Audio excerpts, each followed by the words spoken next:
Good morning. We're going to be in God's Word today, Luke chapter 22, there in verse 35. It says this just before they were leaving to go to the Garden of Gethsemane from the upper room. And he said to them, when I sent you without a money bag, knapsack, and sandals, did you lack anything? They said nothing. Then he said to them, but now he who has a money bag, let him take it, and likewise a knapsack. And he who has no sword, let him sell his garment and buy one. For I say to you that this which is written must still be accomplished in me. And he was numbered with the transgressors. For the things concerning me have an end. And so they said, look, Lord, here are 2 swords. And he said to them, it is enough.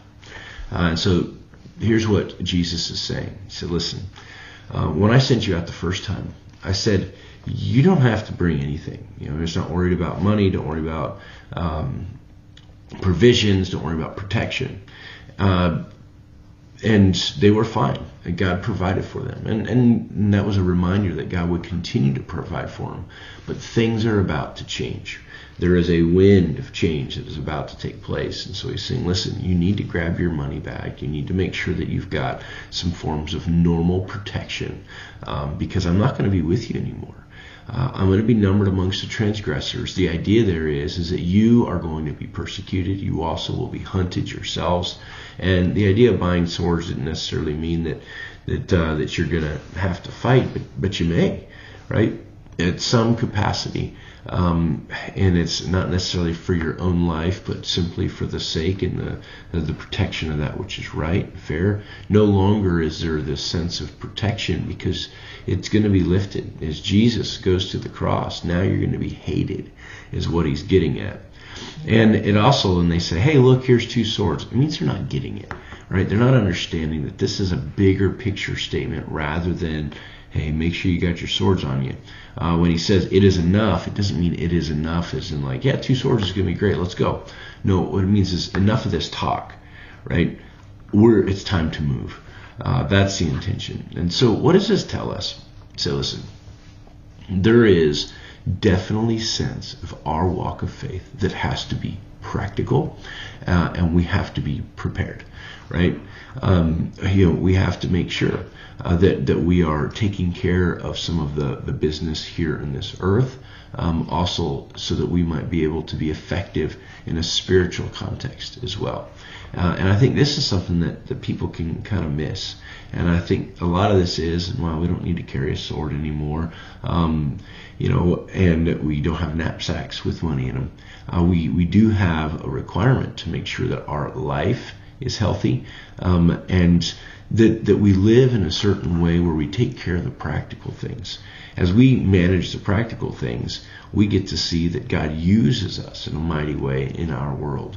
That even when certain persecutions come against us, even when people think that Christians are just a bunch of crazies, well, you know what?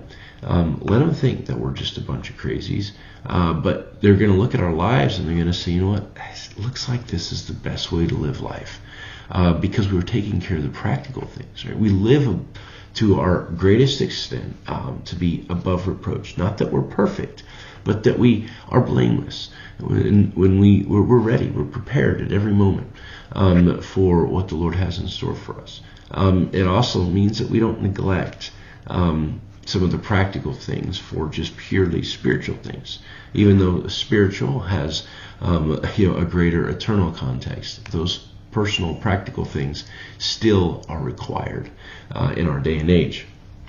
And so that's a lot of what he was getting at. He said, listen, the time has come. Now we're going to go. I'm not going to be here anymore.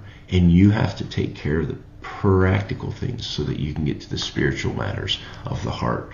And that would be some protections just for you and your family. And that would also be the provisions necessary. So I encourage you, you know what? Make sure that you're doing a good job with the practical things, knowing that can open a door and allow you to be able to minister some of the spiritual things. Have that be your life. and have that be a part of who you are. When people look at you, they just see someone who does seem to have things all together. I love you guys, and I want you to be encouraged in the Lord, and make sure that your house is in order, and then you'll be able to deal with more and more spiritual matters. God bless y'all.